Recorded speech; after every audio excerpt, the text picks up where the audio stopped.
Assalamualaikum warahmatullahi wabarakatuh.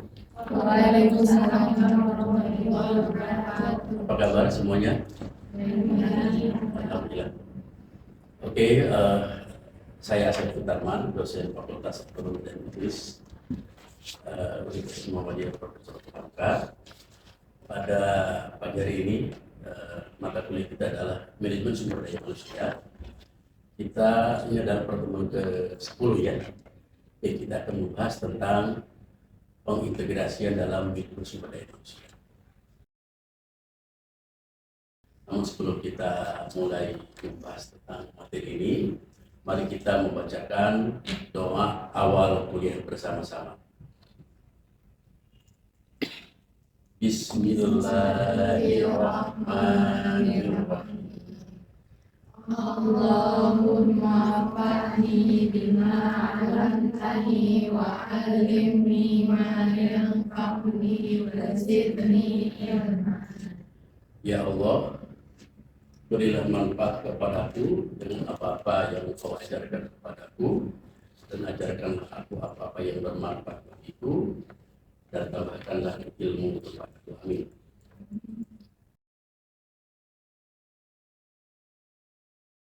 Terima kasih.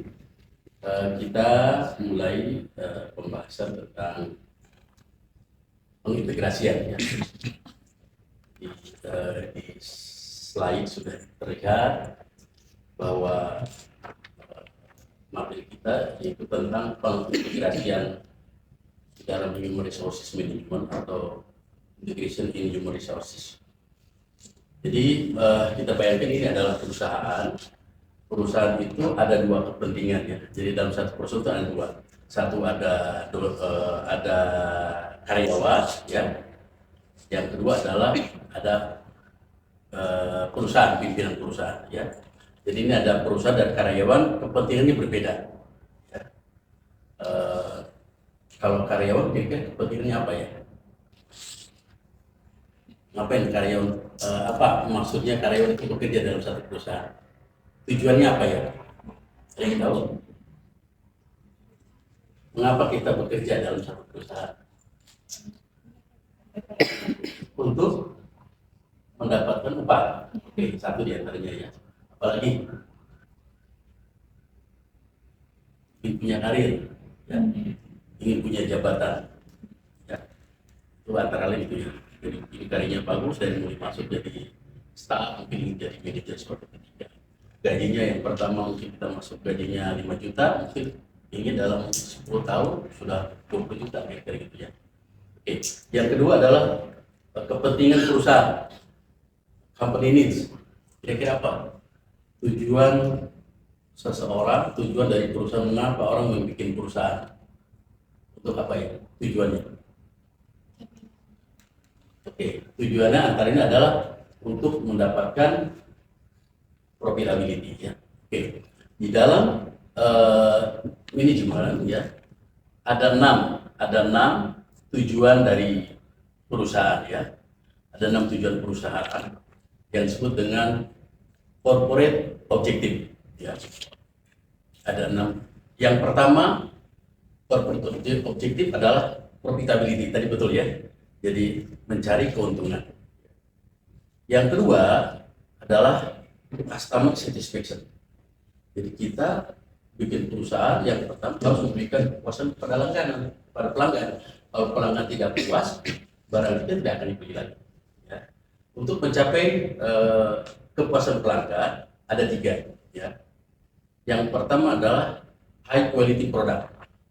Produk atau barang yang kita hasilkan harus mempunyai kualitas yang bagus. Kualitas yang bagus. Jadi orang akan beli kalau kualitasnya bagus, barangnya bagus, barangnya kuat, barangnya berdukung, dilihat bagus, itu orang akan membeli ya. Yang kedua adalah reasonable price, harganya yang terjangkau, kualitasnya bagus, tapi harganya mahal, orang nggak mau beli. Ya, oke. Yang ketiga customer satisfaction, yang ketiga adalah namanya punctual delivery. Pada saat customer membutuhkan, pelanggan membutuhkan, konsumen membutuhkan, barang itu ada, ya. Jangan kalau kita orang mau datang, saya mau beli barang ini, oh maaf, nggak ada. 2 kali, 3 kali nggak ada, orang nggak akan datang lagi. Jadi harus harus siap barang di tempat kita. Corporate objective yang ketiga adalah efisiensi. Efisiensi. Kemarin kita sudah belajar efisiensi ya. Efisiensi apa tuh? Efisiensi itu bagaimana kita melakukan suatu proses produksi dengan biaya yang serendah-rendahnya. Ya. Nah, ada yang disebut dengan to minimize waste ya, menekan pemborosan, kira-kira gitu ya. Itu adalah efisiensi. Ya. Yang keempat, tujuan corporate objective adalah kontribusi to employee. Ya. Bagaimana kita memberikan kesejahteraan pada karyawan. Jangan hanya perusahaannya kaya raya, gedungnya hebat, uang untungnya besar, karyawannya naik ojek, ya, naik angkot, itu tidak boleh. Berikan gaji yang baik, berikan kesejahteraan yang baik, pengobatan, fasilitas dan lain. Yang kelima adalah contribution to society and government. Jadi adanya perusahaan kita harus ada manfaat buat masyarakat maupun pemerintah. Buat masyarakat, contohnya mahasiswa mau praktek, kasih kesempatan, mau magang kasih kesempatan. Itu adalah kontribusi kepada masyarakat. Kepada pemerintah, bayar pajak yang betul. Pajak ini diakal-akalin, biar bayar pajak yang lain tidak boleh. Kalau perusahaan Jepang, saya bekerja di perusahaan Jepang, selalu menekankan tidak boleh memanipulasi pajak. Bayar pajak sesuai dengan aturan, karena pajak ini akan mensejahterakan masyarakat, membuat infrastruktur masyarakat menjadi maju. Oke. Baru yang terakhir, yang keenam, corporate objective adalah namanya shareholder wealth, ya, atau memberikan keuntungan kepada pemegang saham. Pemodal kan ingin punya untung, ya. Untungnya berupa apa? Kalau pemegang saham invest di perusahaan, dia dapat apa? Dividen. Oke, betul ya. Jadi dapat dividen ya. Jadi mendapatkan dividen yang setinggi-tinggi, itu adalah keinginan dari perusahaan. Oke, paham ya? Jadi ada kepentingan yang berbeda antara kepentingan perusahaan dan kepentingan karyawan. Nah, dua kepentingan itu harus disatukan, namanya diintegrasikan. Supaya apa? Supaya harmonis. Kalau perusahaan jadi untung aja, ya, tidak mikirin karyawan, karyawannya tidak akan pada keluar, nggak akan kerja. Nah, di sini disebutkan dengan pengintegrasian, diintegrasikan antara keinginan karyawan dengan keinginan perusahaan untuk mencapai tujuan bersama. Itu namanya pengintegrasian. Paham sampai sini? Oke. Berikutnya kita akan bahas langkah-langkah dalam pengintegrasian. Ada 5 langkah atau 5 step di dalam pengintegrasian. Yang pertama adalah hubungan industrial. Di Indonesia sebutnya hubungan industrial, tapi di dalam bahasa umum adalah industrial relation. Ya. Yang kedua, motivasi. Ya. Motivasi tahu? Apa motivasi? Ada yang tahu motivasi? How about motivation? You know, Malaysia? Dorongan semangat. Dorongan semangat, ya, student for Malaysia. Good. Jadi ada dorongan semangat untuk bekerja, untuk maju, ya. Oke, berikutnya adalah leadership, kepemimpinan. Masih ingat, ya? Perusahaan akan maju apabila seorang manajernya mempunyai leadership, kepemimpinan, ya. Nanti akan kita bahas di dalam materi ini. Saya akan membahas cuma satu saja tentang situational leadership. Berikutnya adalah collective bargaining negotiation, perundingan. Mungkin ini agak baru ya bagi mahasiswa. Jadi kalau di dalam perusahaan, tadi ada perusahaan ya, ada karyawan, itu nanti mereka berunding. Biasanya 2 tahun sekali mereka berunding. Kadang-kadang 2 tahun sekali, ada setahun sekali. Nah, berunding itu saling memperjuangkan, karyawan memperjuangkan agar gajinya bagus, kesejahteraannya bagus. Sementara perusahaan, ya kalau itu ya dibagilah kepada karyawan seperti itu. Itu namanya collective bargaining. Nanti yang terakhir adalah collective labor agreement atau CLA, tapi di Indonesia disebutnya dengan perjanjian kerja bersama. Nah, 5 tahap ini akan kita bahas secara parsial ya. Mudah-mudahan akan memberikan gambaran atau bayangan kepada kita sekalian. Nah, yang pertama adalah industrial relation ya. Industrial relation itu begini. Bagaimana menciptakan tadi harmonisasi antara dua kepentingan menjadi satu dalam satu perusahaan. Ya. Caranya di Indonesia dulu sudah ada zaman Pak Presiden Soeharto, dulu ada yang disebut dengan industrial relation. Itu yang pertama adalah karyawan harus punya rasa memiliki perusahaan, sense of belonging. Ya. Ada 3 sense ya, sense of belongingness, sense of participation, sense of responsibility. Jadi kalau kita bekerja di perusahaan, kita harus punya rasa memiliki perusahaan. Ya. Jangan perusahaan ada yang mencuri biarin saja, ada orang nakal biarin aja, nggak boleh ya. Harus efisien karena anggaplah perusahaan ini tempat kita bercari nafkah, ya, rasa memiliki. Yang kedua adalah sense of responsibility. Harus punya tanggung jawab. Kalau dikasih tugas, selesaikan dengan baik. Ya, kalau dikasih pekerjaan, harus dikerjakan dengan baik, dengan teliti dan akhlak. Ya. Baru yang terakhir, yang ketiga adalah sense of participation. Ya. Jadi kita harus ikut terlibat. Ya. Kita kan kalau dilibatkan dalam urusan enak. Kalau kamu kerjakan, kalau kami dikerjakan, kita akan senang ya. Jadi di situ ada sense of responsibility. Ini dari sudut karyawan ya, industrial relation. Tapi dari sudut perusahaan apa? Ya, perusahaan harus menganggap karyawan adalah aset terpenting ya di dalam perusahaan ya. Jadi harus aset yang paling penting di dalam perusahaan, harus diberikan gaji yang baik, kesejahteraan yang bagus, dilihat sebagai faktor produksi yang bermartabat, yang disamakan dengan mesin dan alat faktor produksi lainnya. Nah, 2 kepentingan itulah disatukan menjadi harmoni, itu yang disebut dengan hubungan industrial. Paham sampai sini? Kita membahas tentang motivasi. Ya. Jadi motivasi adalah dorongan. Nah, kita akan bahas 2 atau 3 teori motivasi. Ya. Dorongan apa? Dorongan ingin bekerja. Kenapa orang ingin bekerja? Karena dia punya kebutuhan.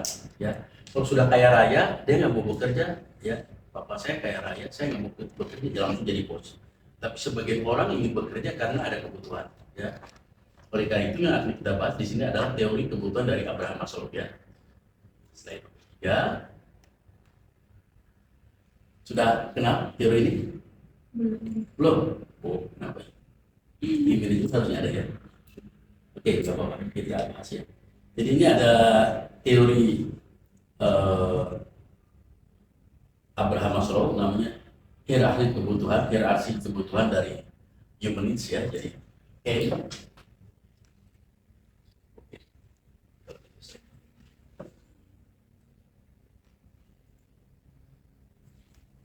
ya. Jadi kebutuhan manusia itu seperti piramid ya. Pertamanya besar, ke atas menjadi semakin kecil. Ya. Nah, dibagi dari 5 kebutuhan. Yang pertama adalah physical need, safety need, belonging needs, esteem, dan self-actualization. Ini adalah kebutuhan manusia yang paling tinggi. Ya. Yang pertama physical need. Ya. Kebutuhan dasar manusia, apa kebutuhan? Sandang, pangan, papan. Ya. Ini adalah physical need. Orang bekerja semuanya ini dulu ya. Nggak akan ke atas dulu kalau ini belum terpenuhi. Baru yang kedua adalah safety need, kebutuhan akan keamanan. Ya, sudah kebutuhan ini baru kita akan keamanan. Kebutuhan keamanan itu biasanya kita ikut asuransi, ikut dana pensiun, ya, supaya kita aman ya. Ya, di sini adalah safety need ya. Baru yang ketiga adalah sense of belonging ya. Di sini disebut dengan belonging needs ya. Kebutuhan memiliki ya, kebutuhan untuk dihargai ya. Jadi kenapa kita perlu ini? Kita kan bermasyarakat ya, kita bermasyarakat. Karena kita bermasyarakat maka kita ingin dihargai oleh orang. Oh, anak saya jadi manajer, oh anak saya bekerja di perusahaan minyak, rasa memiliki, oh anak saya sudah punya motor, oh anak saya gajinya 10 juta, itu dihargai, diakui oleh orang. Itu adalah sense of belonging needs ya. Kebutuhan akan diakui ya. Yang berikutnya adalah esteem ya. Esteem adalah penghargaan ya. Di sini sebut self esteem and reputation ya. Recognition, column of dignity, support and ideas, opinion and contribution are values. Jadi di dalam esteem ini biasanya kita ini oleh perusahaan, oleh masyarakat sudah dihargai kepintaran kita, kehebatan kita, ya, kematangan kita. Kalau di perusahaan, esteem ini mungkin sudah levelnya sudah manajer, ya, dapat fasilitas mobil, ya, kemudian ruangannya tadinya ruangannya terbuka, mungkin ada disimpan dalam satu ruangan karena ini seorang manajer seperti itu, ya. Ini adalah esteem, ya. Baru yang terakhir adalah self actualization. Self actualization itu adalah kebutuhan paling tinggi, mungkin baru lulus belum ada. Saya juga mungkin belum masuk di sini. Adalah masuk dikit lah, kan sudah pensiun, jadi sudah ada juga saya di sini. Artinya kebutuhannya itu bukan uang, tapi saya ingin hasil karya ini dihargai. Saya tiba-tiba diangkat oleh Pak Rektor, pegang Badan Pengembangan Bisnis, bos saya bahagia. Ya, bukan nilai karena gajinya, tapi saya self actualization. Saya bisa menerapkan pengalaman saya di aplikasi di dalam bisnis yang menghambat. Ya, jadi ini contohnya Presiden SBY yakin tidak perlu uang, ya, sudah banyak, ya. Tapi pada saat beliau diminta oleh PBB untuk berpidato di sidang umum PBB tentang ekonomi Indonesia, beliau bahagia. Karena apa? Karena dia dihargai kemampuannya, kepintarannya. Itu adalah self actualization. Ya. Orang yang sudah tidak memikirkan dirinya sendiri, ya. Itulah self actualization. Sampai sini paham? Oke.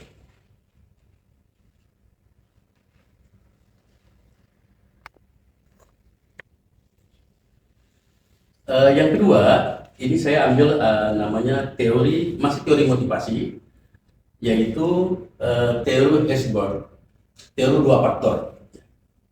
Jadi di dalam orang bermotivasi, punya rasa motivasi, punya keinginan ya sesuatu, ya ingin melakukan sesuatu, anxiousness, disebabkan oleh dua faktor menurut Hesberg, yaitu dissatisfier sama satisfier. Jadi orang itu melakukan sesuatu karena ingin mendapatkan kepuasan dan ada sesuatu yang mungkin tidak puas. Ya. Oke, di sini dijelaskan ya. Kalau yang membuat orang tidak puas ya, pertama adalah gaji, dua keamanan pekerjaan, status ya, pengawasan. Maksudnya begini, saya bercontoh gaji ya. Mungkin saya udah ngasih contoh di kelas ini bahwa kita bahagia ya, baru masuk kerja di perusahaan digaji 7 juta. Oh, ini lulus UMK gaji 7 juta. Alhamdulillah, keren banget. Ya. Setelah itu ketemu teman sama-sama alumni, besoknya kita sama-sama makan ke mall. Lu udah gaji, udah bro. Lu berapa gaji? Alhamdulillah gua 7 juta. Lu berapa? 10 juta. Kecewa nggak? Langsung ces aja. Bahkan kemarin bahagia banget ya. Ternyata gak mudah banget ya. Ini yang disebut dengan sifat manusia yang dissatisfied. Artinya gampang puas, gampang tidak puas ya. Itu gaji ya. Jadi kalau kita berbicara gaji, pokoknya nggak usah terlalu banyak dipikirin ya. Karena suatu ketika akan kecewa ya. Bagusnya itu bahagianya sebentar ya. Kita juga punya mobil, punya yang sifatnya material. Saya udah pernah cerita, saya tidak pernah punya mobil, kemudian beli mobil, bahagia banget ya. Tapi bahagia paling juga sebulan ya. Setelah 1 bulan biasa aja ya. Lihat teman keluar bawa mobil lebih bagus, kamu pernah dia baru-baru dia dibawa Lamborghini di babi gue. Wah, dia pasti udah lemes. Mobil biasa aja kayak gitu, cepat sekali. Itu yang disebut dengan dissatisfied ya.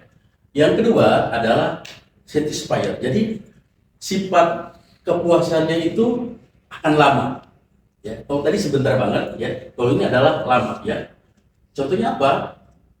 Prestasi, penghargaan, tanggung jawab ya.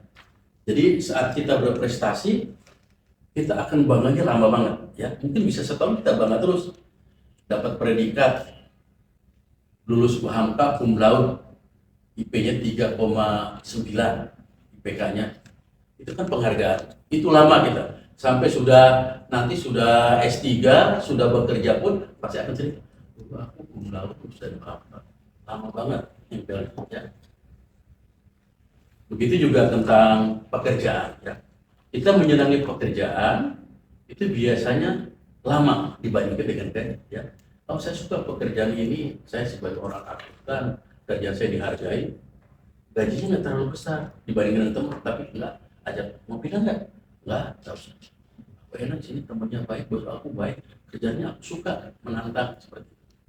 Ya, oke. Jadi ini kalau dissatisfied itu sifatnya sangat pendek kepuasannya. Kalau yang satisfied itu lama, puasnya lama. Paham ya? Ini sifat manusia seperti itu. Jadi kalau prestasi itu kepuasannya lama, tapi kalau gaji kepuasannya tidak terlalu lama. Ya.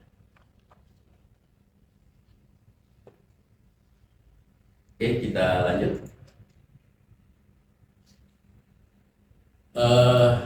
Tadi kepemimpinan leadership, sesuai dengan tadi yang saya sampaikan, bahwa kita akan membahas tentang model kepemimpinan situational leadership ya. Oke, jadi ini adalah kurva untuk leadership style ya, gaya kepemimpinan. Sedangkan yang di bawah ini ya, yang kotak ini adalah disebut dengan follower readiness, kesiapan bawahan. Ada atasan ya, bos, ada karyawan bawahan ya. Oke, kita bahas satu-satu ya. Kalau karyawan itu baru sampai di kalau karyawan baru di R1, maka gaya kepemimpinan harus dilakukan adalah S1. Ya, oke. Sekali lagi, kalau readiness 1, karyawan kepintarannya baru R1, maka gaya kepemimpinan yang harus diterapkan adalah S1. Makanya disebut dengan readiness. Kalau ke sini adalah low, ke sini moderate, ini high. Ini sudah R4, karyawan sudah pinter ya. Ini baru masuk ya.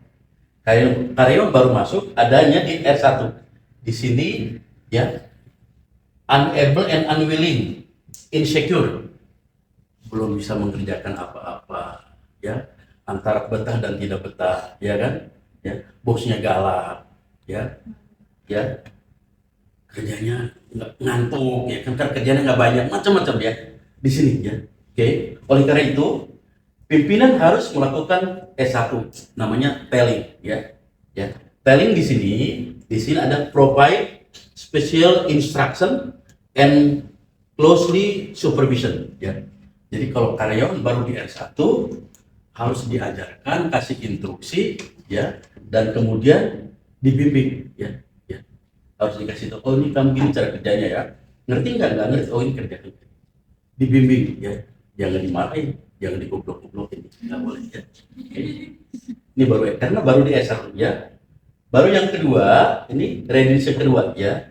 Di sini adalah R2 ya, unable but willing ya, and confident ya. Di sini biasanya masa kerjanya sudah 2 tahun, antara 2 tahun sampai 4 tahun di sini ya.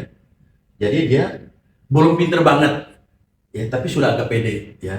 Udah kerja 2 tahun, teman udah banyak, bosnya bagus, jadi kita sudah mulai confident ya. Enak lah kerja di sini, cuman nggak bisa dikit, nggak apa-apa, pura-pura bisa aja, nggak apa-apa. Dia baru R2 ya. Oke. Sudah ada kemauan.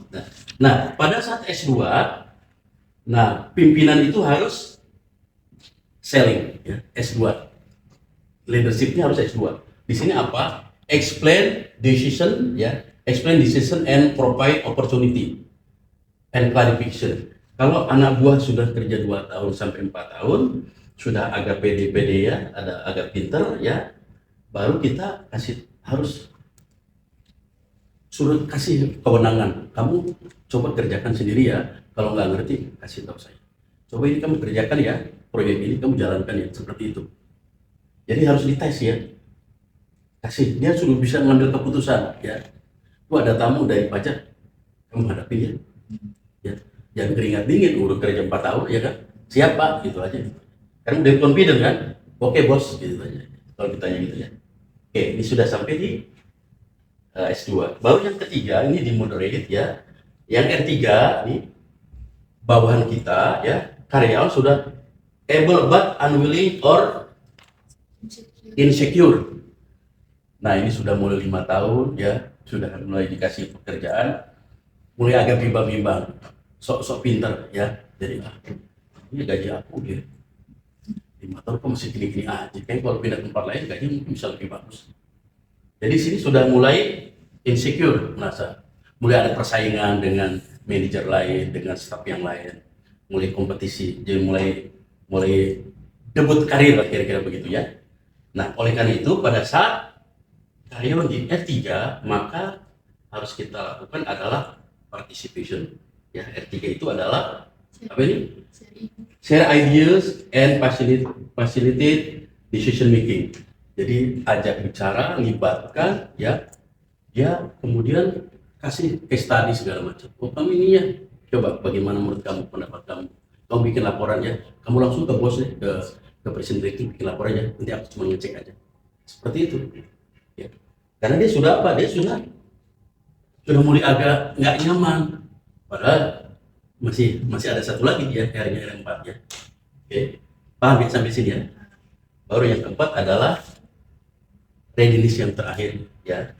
Dia sudah able and willing and confident. Sudah ahli, sudah hebat ya, sudah pinter dan loyal kepada perusahaan. Ini di R4.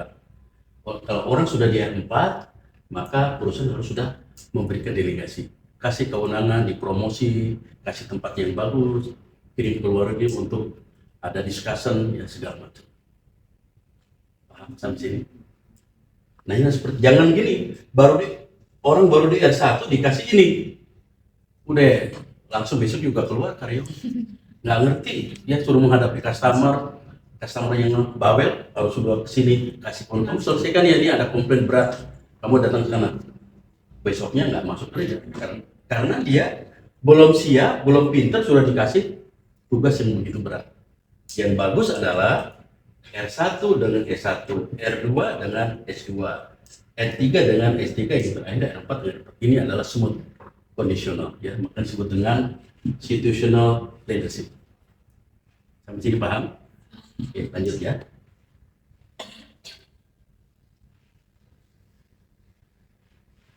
Oke, kita tadi sudah membahas leadership. Integrasi yang berikutnya adalah collective bargaining ya. Oke, collective bargaining ini seperti di slide ya, adalah proses di mana karyawan duduk bersama, di sini gambarnya sedang berdiskusi membahas tentang negosiasi. Ya, tadi saya sudah sampaikan bahwa di perusahaan itu ada 2 event ya, ada 2 event karyawan bernegosiasi dengan perusahaan ya. Yang pertama saat mau kenaikan gaji. Jadi kalau perusahaan naik gajinya anggaplah bulan April, biasanya bulan Januari kita sudah diskusi dengan karyawan ya, bernegosiasi ya. Kemudian yang kedua, event yang kedua adalah tadi pembaharuan atau renewal dari collective labor agreement ya.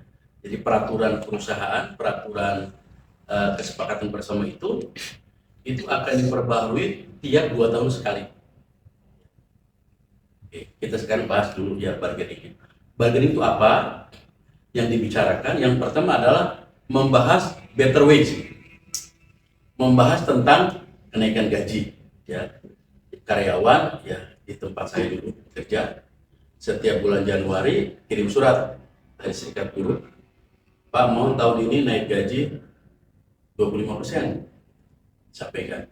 Setelah itu kita duduk sama-sama diskusi ya, antara pimpinan perusahaan dan karyawan diskusi, apa alasan kamu minta naik gaji. Ya gaji kami kekecilan, dasarnya apa? Kita diskusi. Sampai nanti ketemu, ada titik temu, baru kita putuskan, umumkan berapa kenaikan gaji. Ya. Bargaining yang kedua adalah pembaharuan collective labor agreement. Ya. Jadi setiap 2 tahun sekali karyawan lewat serikat buruh itu mengajukan permintaan, minta uang makan naik, minta pengobatan naik, semuanya minta naik, nggak ada yang minta turun. Ya. Pak tolong gaji saya turunkan, nggak ada. Ingat saya bekerja 30 tahun lebih ya. Mintanya uang makan naik, pengobatan naik, semua naik. Ya. Kadang-kadang mintanya, mohon maaf, tidak rasional ya. Kamu mintanya apa? Ini sekian, dari mana ini dasarnya? Saya ngikutin Pertamina, kamu kerja aja di Pertamina. Ya kan? Masuknya aja susah ya kan gitu. Tapi kita diskusi lah dengan karyawan, tidak boleh dipatahkan semangatnya. Yang penting mereka harus tahu alasannya kenapa minta demikian, terus harus tahu keadaan perusahaan. Ya. Jadi di dalam politik bargaining biasanya pihak karyawan melalui serikat buruh dan pihak perusahaan biasanya direktur SDM sama ada beberapa direktur pabrik ikut manajer pabrik duduk sama-sama kita berdiskusi. Ya. Tahapannya ada 3. Yang pertama identify isu preparing demand. Preparing demand itu adalah karyawan mengajukan usulan permintaan kepada perusahaan. Baru yang kedua adalah duduk bersama negosiasi. Baru yang terakhir adalah accepting and ratification. Jadi kita baru setelah selesai ya sudah kita mana mungkin dari 10 yang disetujui cuma 2 atau 3 nanti bikin tanda tangan pimpinan perusahaan, tanda tangan karyawan, serikat buruh, nanti dilegalisasi oleh Departemen Tenaga Kerja oleh pemerintah. Nanti mereka kalau tidak dilegalisasi, saya nggak minta ini, maunya saya itu, macam-macam ya. Jadi harus ada legal seperti itu. Oke, ini gambar contoh ya. Banyak di berbagai perusahaan karyawan sama perusahaan itu berantem. Workers dengan employee jambak-jambakan, tarik-tarikan leher baju di sini gambarnya ya. Karena kalau nggak disetujui kadang-kadang mogok ya. Kita banyak contoh di daerah M2100 di daerah Cikarang, negosiasi deadlock mogok karyawan. Itu kan kalau deadlock berarti kan tidak tercapai kesepakatan, tidak produksi, mogok berarti kan rugi perusahaan. Dan mogok tidak dibayar gajinya. Apalagi ada pemogok di sini digambarkan, sehingga terjadi karyawan dengan perusahaan otot-ototan. Ya. Kalau menjadi HRD managers, jangan harus mentalnya harus kuat, ya. Diancam, diteror biasa. Tidak apa-apa, harus diskusikan. Terutama di perusahaan-perusahaan sekarang sering terjadi di M2100 di Kerawang, serikat buruhnya keras ya, tensinya sangat tinggi, tegang terus ya. Sekarang ini mau Januari kan penetapan upah minimum, ini sudah siap-siap mau pada mogok. Seperti itu ya. Ini contoh dari kolektif bargaining ya, di mana yang baik adalah duduk sama-sama, peaceful, masalah kita selesaikan, tapi tidak perlu otot-ototan kayak tadi jambak-jambakan. Ya, jadi di Indonesia sekarang sudah seperti ini, terutama di perusahaan-perusahaan yang berada di Jalan Tamrin, itu kalau diskusi cukup peaceful, tidak usah. Biasanya di pabrik yang otot-ototan itu ya, kalau di head office biasanya tidak terlalu seperti ini. Oke. Nah ini terakhir ya, seorang pimpinan sudah kesepakatan tadi bersalaman begitu ya. Ini saya lakukan kalau sudah ketemu negosiasi lama karena kita berminggu, karena maksimum 30 hari ya. Sekali lagi kalau bargaining itu maksimum 30 hari ya dalam undang-undangnya. Kalau 30 hari tidak selesai harus dimediasi, kita manggil Departemen Tenaga Kerja untuk membantu. Tapi kalau saya rata-rata seminggu udah selesai. Kalau udah selesai sama-sama pegang kopi ya, pegang tanda tangan, salaman. Oke, seperti itu ya. Nah, setelah yang terakhir ya, tadi di sini adalah collective labor agreement ya. Tadi di dalam rangka HK yang terakhir ada collective labor agreement. Jadi kalau semua permintaan karyawan dalam pembaharuan peraturan sudah disepakati, nanti ditandatangan. Jadi ada buku ya, ada bukunya biasanya buku peraturan perusahaan itu kira-kira 30 halaman itu ya. Nanti terakhirnya serikat buruh tanda tangan, kemudian pimpinan perusahaan tanda tangan, dan yang terakhir adalah Departemen Tenaga Kerja. Ini yang di tengah ini Departemen Tenaga Kerja dari pihak Depnaker akan ikut menyaksikan. Ya, jadi kesepakatan ini adalah hukumnya kuat, tidak boleh dilanggar. Perusahaan sudah ngomong uang makan naik dari 2.000 menjadi 3.000, besoknya perusahaan dirubah jadi 2.000 lagi, itu boleh nuntut. Perusahaan ini bisa dihukum. Ya, seperti itu. Oke, saya kira materinya sudah selesai. Kita masuk ke diskusi ya. Oke, silakan ada yang mau bertanya. Dari sini dulu, sebelah kiri. Oke, silakan. Nama ya sebutnya. Saya akan start ya. Apa ya? Oke. Ya, izin bertanya Pak soal yang collective bargaining. Oke. Kolektif bargaining ya. Ya, Yang ini ya? ya betul. Itu kan Oke. di situ ada 3 step buat Oke. mencapai kesepakatan. Betul. Nah, di step kedua itu negosiasi. Iya. Kira-kira strategi apa yang bisa diterapin Pak buat biar negosiasinya itu berhasil dan kedua pihak, entah itu pihak karyawan dan pihak perusahaan, sama-sama menerima negosiasi tersebut? Oke, baik. Terima kasih Kak, bagus pertanyaannya. Yang pertama, yang paling penting adalah transparansi ya. Perusahaan harus transparansi. Perusahaan ini untung berapa, tidak tercapai berapa, kinerjanya bagaimana, disampaikan pada karyawan. Jangan kita nutup-nutupin. Untungnya 25M, bilangnya 10M. Itu tidak boleh. Kalau perlu kita sampaikan profit and loss-nya. Ini loh, perusahaan kita seperti ini posisinya. Kita mau investasi di sini. Oleh itu permintaan kamu ketinggian. Kalau saya bisa aja permintaan kamu 25% saya penuhi. Tapi perusahaan kiri kanan kita naiknya cuma 5%. Nanti mereka akan protes ke kita. Jelaskan secara transparan terbuka. Begitu juga karyawan harus memahami kondisi perusahaan. Ya, kadang-kadang karyawan kurang memahami kondisi perusahaan. Perusahaan lagi rugi, bilangnya kamu juga lebih susah Pak. Namanya perusahaan nggak punya uang ya pinjam dong. Kalau kami pinjam kemana? Seperti itu. Kadang-kadang kita mengalami seperti itu. Tetapi dengan pendekatan yang baik, dengan persuasi, keterbukaan, ya, karyawan bisa mengerti. Tapi memang tidak gampang. Kadang-kadang kenaikan gaji, mereka minta mengajukan 15%, kita setuju 10%, mereka minta diturun aja lama banget. Nggak bisa Pak ini. Tapi oke, kamu tunjukkan kepada saya, kepada kita, perusahaan mana yang naikin 25%. Kalau ada, boleh. Mereka bisa nunjukin begitu kan. Tapi kalau mereka bisa nunjuk, ini Pak perusahaan, nah kita harus percaya. Oke, kita akan naikin lebih baik, tapi kita mungkin tahapan ini. Karyawan tidak bisa membuktikan, minta naik 25%, yang diunjukin, Pak tempat berapa itu? 15%. Oke. Jadi kita kalau 15% kita akan pertimbangkan, tapi kalau kamu tadi minta ini, ya namanya juga bisa Pak. Sudah oke. Paham ya Pak? Terima kasih. Ya. Next, ada yang bertanya kedua dari tengah sini. Siapa yang bertanya? Oke, sebut namanya ya. Nama saya Nisha Sabila. Bisa, oke. Saya mau nanya tantangan apa saja yang ada dalam collective bargaining ini.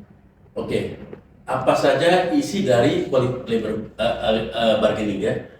Karena collective bargaining itu adalah permintaan dari karyawan untuk dinaikkan. Biasanya poinnya macam-macam. Ada yang minta naik gaji, minta kesejahteraan, minta pengobatan naik, minta uang pensiun naik, umur pensiun diperpanjang, macam-macam ya. kadang-kadang banyak. Kalau terlalu banyak kita bilang, oh ini kebanyakan. Nanti kamu kalau kebanyakan minta 15 item, terus dipenuhi 2 item, kamu kecewa. Kamu diskusikan lagi dengan karyawan ya. Akhirnya nanti dari 15 jadi 5. Nah dari 5 baru kita diskusi. Ya, jadi karyawan selalu mengajukan banyak yang pengen itu, pengen ini. Bahkan kadang-kadang ada juga bagus dari mereka. Pak, kenapa teman kami kemarin dipecat tanpa pesangon kayak gitu kan? Oh siapa? Nah isunya tanpa pesangon, padahal dapat pesangon. Nah, kita buktikan. Oke, enggak. Ini kita sudah diproses, uang sudah ditransfer, suratnya sudah keluar, keputusan sudah nggak ada masalah. Tunjukin. Kadang-kadang bikin isu namanya karyawan kan banyak, mungkin ada 1.500 karyawan, informasinya kadang-kadang simpang siur. Nah kita harus menjelaskan. Makanya jadi perusahaan harus transparan. Oke? Ya. Yang ketiga siapa? Dari sini?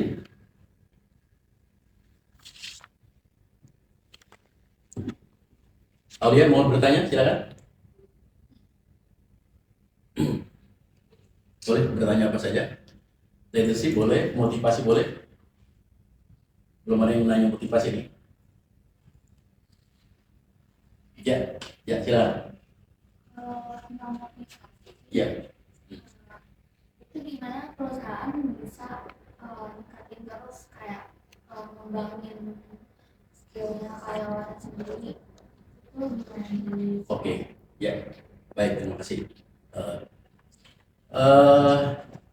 Bagaimana karyawan akan masuk ke level-level ke atas dikaitkan dengan pengembangan ya.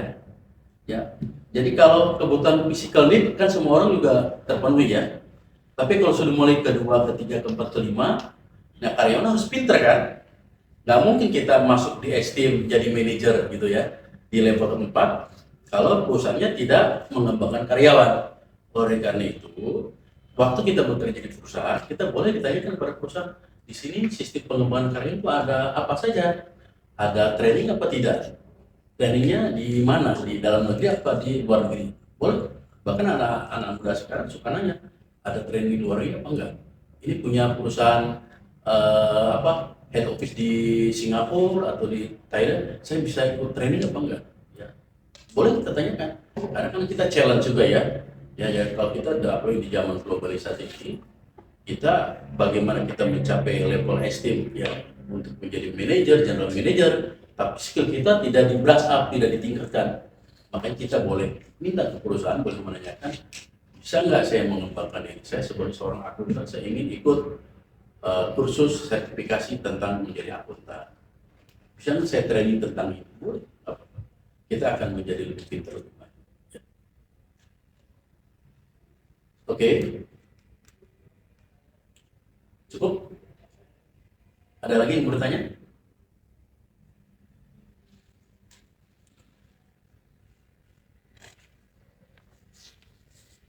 Oke, ada yang bertanya lagi? Silakan. Ya, boleh. Pak, dia Namanya siapa? media Media ya? Oke, media ya. di slide model kepemimpinan situasional. Oke, saya lihat sebentar ya. Ini ya. Kalau misalkan ada karyawan baru yang punya pengalaman skill gitu, Ya. dia nantinya pas masuk itu harus belajar dari bawah lagi atau bisa nempatin posisi atas langsung.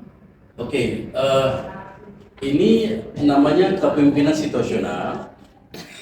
Tidak harus karyawan itu masuk berpengalaman masuk di R1, enggak. Dia bisa di R3 juga ya. Ya.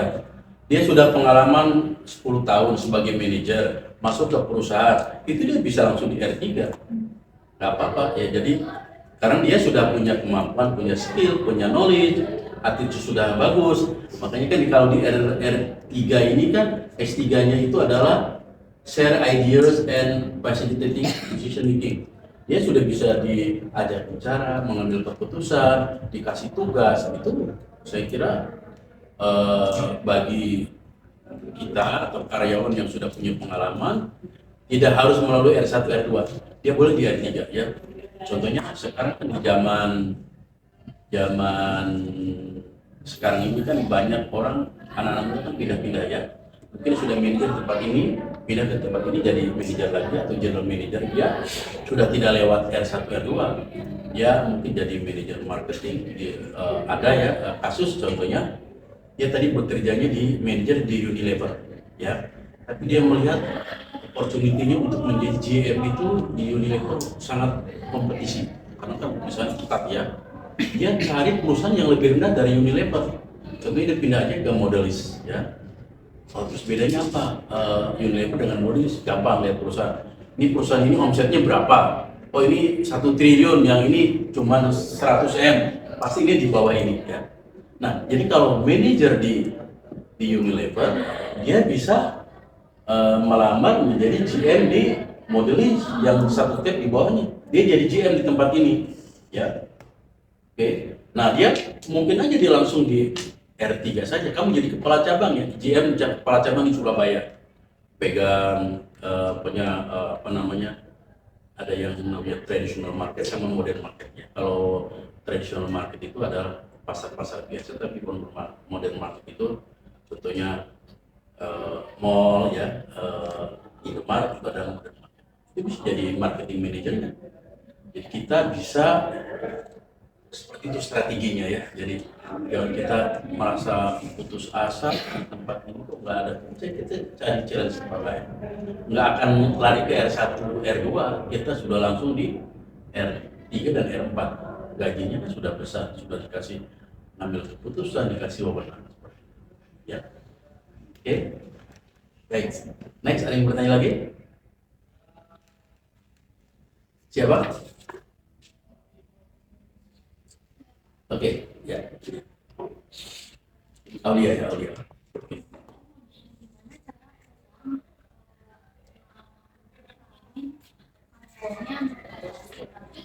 Posisi perusahaan itu lagi bagus aja, tapi perusahaan tetap mau kalau itu tetap ada di sekolah. Ya, itu dalam teori manajemen itu namanya tentang retensi ya.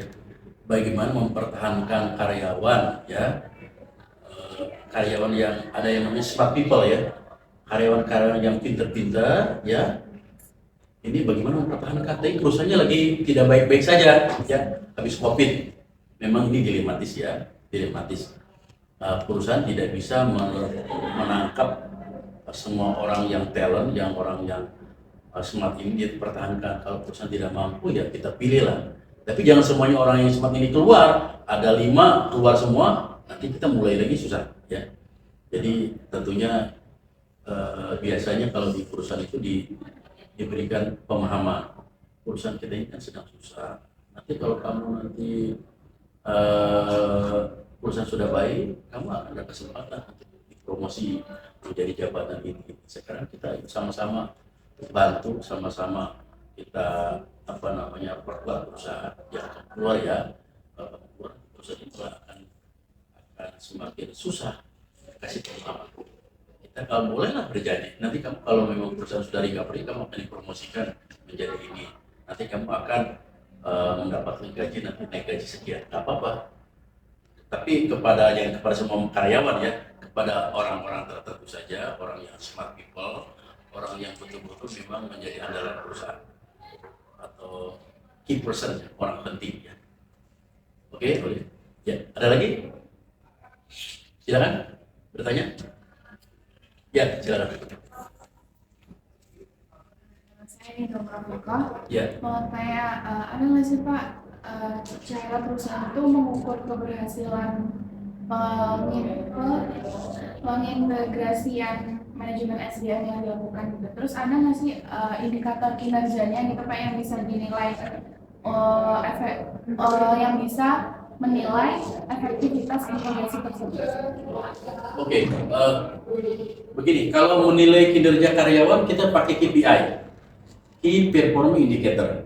Jadi tiap-tiap orang, tiap-tiap karyawan, tiap-tiap jabatan nanti dikasih kamu targetnya berapa, kamu mesti melakukan ini, itu ada KPI, Key Performance Indicator. Itu tiap orang nanti secara kuantitatif bisa diukur. saya ditargetkan hasil penjualannya adalah satu tahun itu adalah 10 unit mobil. Ternyata tidak tercapai. Nanti kan kelihatan targetnya 10 tapi hanya tercapai cuma 8. Jadi tidak akan batah-batahan karyawan, harus pakai KPI, Key Performance Indicator. Dengan adanya KPI, kita akan mudah untuk melihat, karena kan karyawan cenderungnya merasa sudah bekerja maksimal, sudah berkini maksimal, tapi kok hasilnya tidak maksimal, ya nunjukin angkanya. Perusahaan juga harus objektif. Kalau dia memang sudah bekerja bagus, kinerjanya bagus, ya harus dinaikkan gajinya, dipromosi, dikasih kesempatan untuk promosi seperti itu. Ya. Jadi setiap karyawan atau setiap orang di perusahaan itu Ya, karyawan. punya ininya sendiri ya? Betul. Tiap-tiap karyawan harus punya KPI, ya. Tiap-tiap jabatan terutama ya. Tiap-tiap jabatan contohnya seorang manajer ini harus ada KPI-nya. Staf ini ada KPI-nya. Kalau operator, karyawan paling bawah ada KPI-nya. Biasanya kalau karyawan hasil produksinya aja. Satu bagian produksi ini, bagian packaging, harus menghasilkan packaging 1 minggu berapa, 1 bulan berapa. Dan tapi kalau staf kan, dia tidak ikut operasional kan, nah, harus ada KPI-nya. Contohnya quality controlnya, barang yang rejectnya harus sekian persen. Tidak boleh menghasilkan produksi, tapi 10%-nya adalah barangnya reject, barangnya akhir, barangnya defect, itu tidak boleh. Harus ada indikator, itu namanya KPI, Key Performance Indicator. Ya. Bagian marketing harus ada KPI-nya, bagian produksi harus ada KPI-nya, bagian SDM juga harus ada KPI-nya. Ya. Kalau bagian SDM itu KPI-nya banyak. Antara lain contohnya tidak ada pemogokan selama 2 tahun. Tandanya karyawan pada bahagia. Kalau ada pemogokan berarti banyak komplain. Komplain berarti tidak didengarin oleh orang SDM. Itu KPI-nya tidak jelek. Ya. Oke. Ya. Boleh pertanyaan terakhir nih? Siapa yang mau tanya? Ya, oke, boleh. Ini tentang motivasi, Pak. Motivasi ya. Ya. Saya mau tanya, apakah perusahaan itu motivasinya tuh cuman ini aja pakai memberikan semangat kata-kata gitu ke karyawannya, atau bisa juga motivasi itu kayak memberikan insentif ke karyawan atau ke ke pelaku perusahaan. Jadi apa cuman kata-kata doang gitu? Iya, baik. Apa bisa ya? Ya, oke, ya. Ini kita, saya lihat.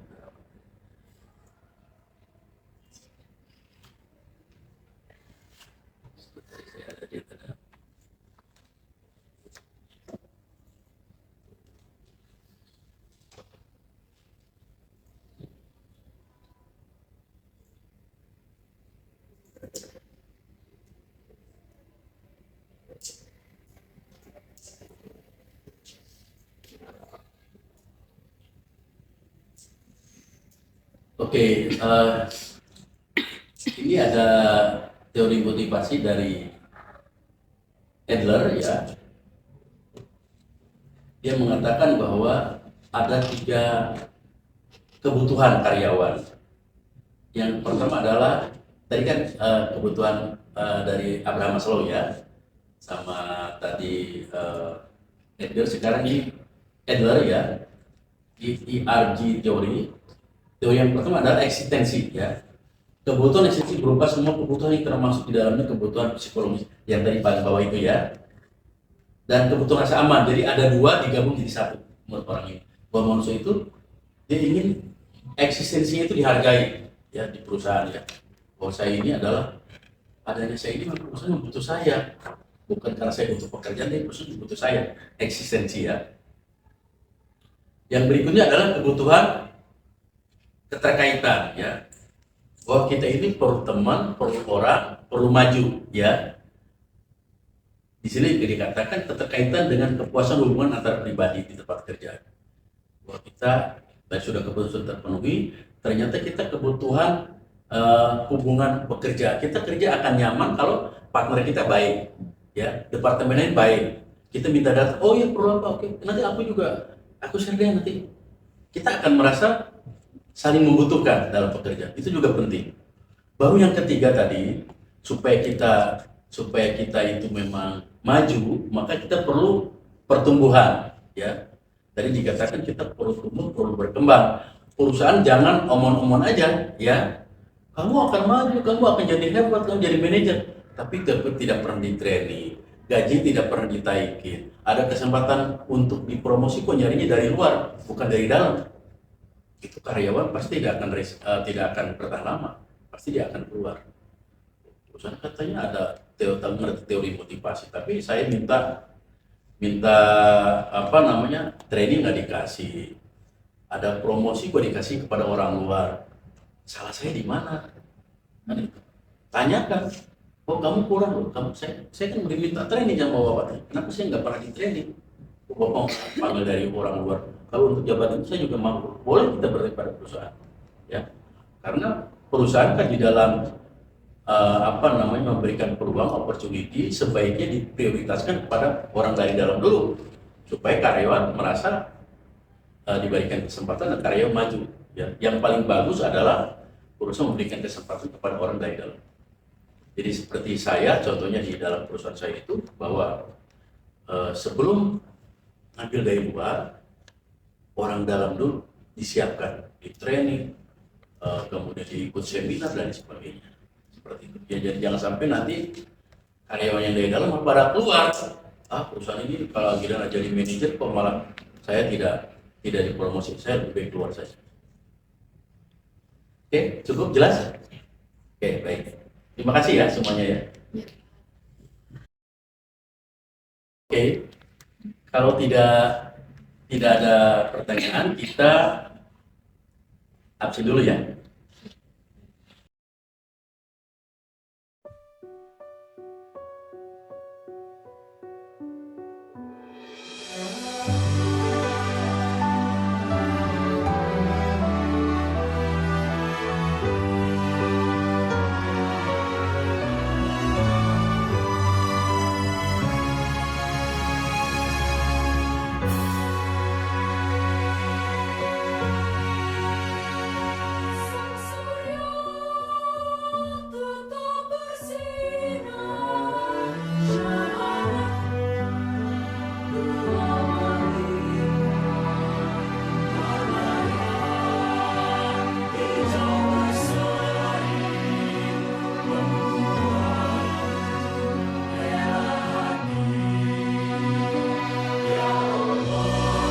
Oke, saya Adel ya. Adel? Apa? Azhara? Oke. Rahayu? Tidak hadir ya. Tidak ada kabar? Nazwa? Nazwa hadir. Rasesa? Oke, kemudian tidak hadir ya. Oke. Selvi? Oke. Widya? Oke. Aulia? Oke, Aulia hadir. Hadir? Tidak hadir? Nur Amelia?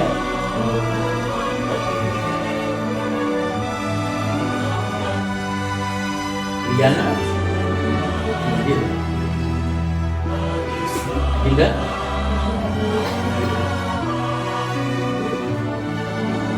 Nisa? Nur ya.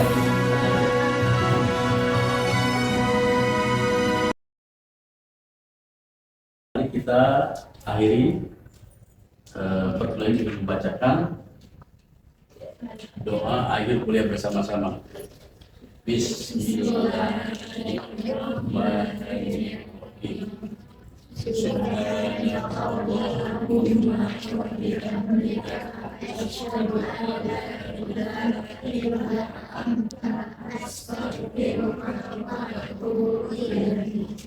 Alhamdulillahirabbil alamin. Wassalamualaikum warahmatullahi wabarakatuh. Waalaikumsalam warahmatullahi